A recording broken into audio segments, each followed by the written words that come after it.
skills. Whether students are using the internet to take extra courses or using it to check their grades, teens rely on new technology to complete assignments and stay connected. Teens don't read the paper anymore because they're too busy on social networking sites and watching TV.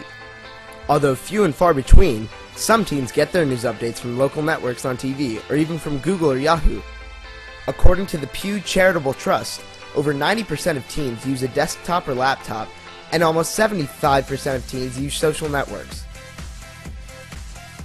According to the Pew Internet Research Company in 2006, college students overwhelmingly reported that their social life on campus has been affected by the internet.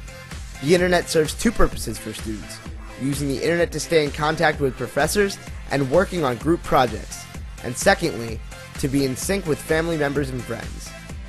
And although texting has the benefit of keeping teens connected, according to a Washington Post article, physicians and psychologists are concerned that the excessive texting may lead to anxiety, distraction in school, falling grades, repetitive stress, injury, and sleep deprivation. Butler University psychologist Carol Hagan says students don't realize how much texting interferes with basic interactions with other people. And also that it doesn't give people time to incubate thought or relationships.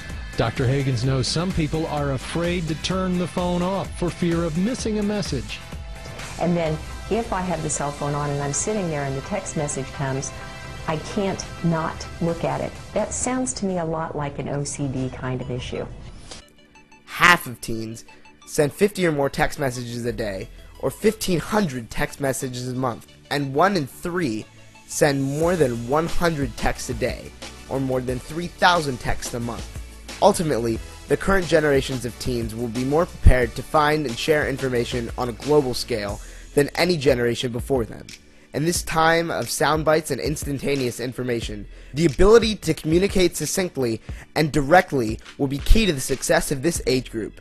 The challenge we must consider and be aware of is the need to continue to maintain in-person contact and interpersonal social skills, along with utilizing technological advances to the best advantage. It is clear that technology has had a significant impact, positive and negative, on the current generation of teens. As you can tell from the video, I am here today to persuade you of the effects of technology and media on children and how it will negatively affect the future of our society. The reason that you should listen to what I have to say is because in our generation there are already signs of technology's effect on people in and out of the classroom.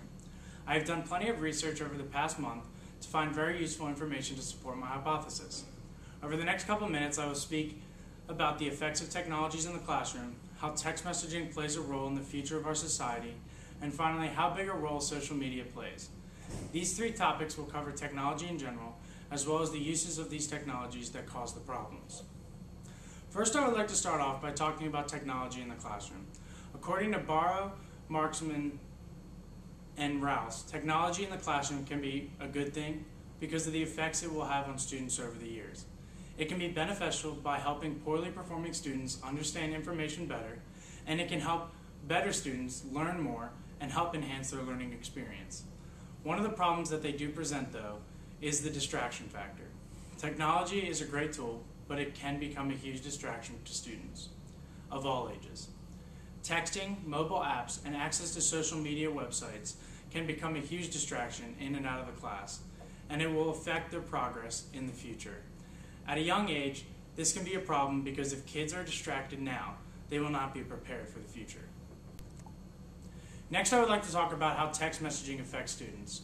According to Danish, text messaging impacts students' communication skills. Students of all ages certainly love using technology in every aspect of their lives. Starting at a young age, technology can become a huge distraction, as well as becoming an impairment to the student. When people are texting, they tend to use shorthand and abbreviation in order to make it easier to text. This is a useful tool, but when it transfers over to the classroom, it can become a very bad habit. Texting can become an addiction. According to a report by the Pew Research Center, when it comes to teens, it is by far the most used means of communication, including face-to-face, email, and talking on the phone. The reason this is because people feel like they are going to miss something if they're not always talking to their friends. Therefore, it can be considered an addiction. Through all the research I did, I found that this shows up all the time, especially with kids. This just proves that eventually people will no longer have the ability to hold a conversation with somebody face to face. It is killing our society, slowly but surely. Next, I would like to talk to you about how technology can lead to obesity. According to a report conducted by the New York Times in 2010, the average kid between the ages of 8 and 18 years old spends an average of 7.5 hours a day using some type of technology. Kids these days are more likely to develop serious health concerns, including type 2 diabetes, as well as sleep apnea, just to name a few. I know when I was a kid, I always wanted to sit inside and watch TV, but my mom made me go outside and be active.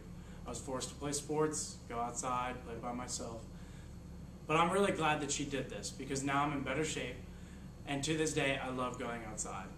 I can't stand being inside for long periods of time, sitting on the computer, but because there are so many better things to do. Finally, I would like to talk about how social media affects students in general, from the time they join the social media website until they are in the work field. According to Junko, Heinberger, and Loken, Twitter alone affects student participation in the classroom, especially at the college level. Twitter over the years has become more than just a means of communication between people. Twitter has become the Weather Channel, ESPN, a place to learn about the world around us. It has truly become a news source that is very reliable. Most people have joined Twitter for this exact reason. Information is spread on Twitter a lot faster than on any other news channel. The problem with this, like all other technologies, is that it is a distraction.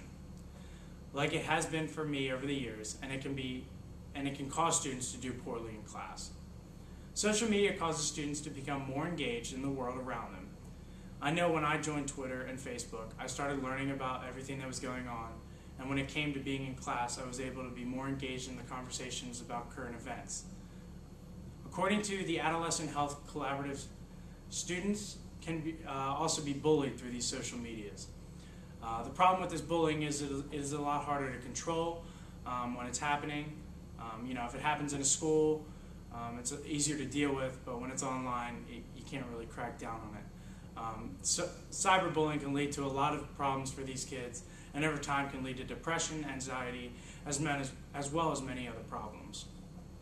So over the past couple of minutes, you've listened to my research, and you have heard reasons why I believe technology shouldn't be used in the classroom, especially at a younger age. Like I stated earlier in my speech, it can be useful in the classroom, but mostly it has become a distraction. Like I said, it may not be the technology itself, but just the way they are used. So this is the end of my speech, and I challenge each and every one of you to consider what I've had to say, and think before you allow your children to have cell phones and computers at such a young age. Thank you.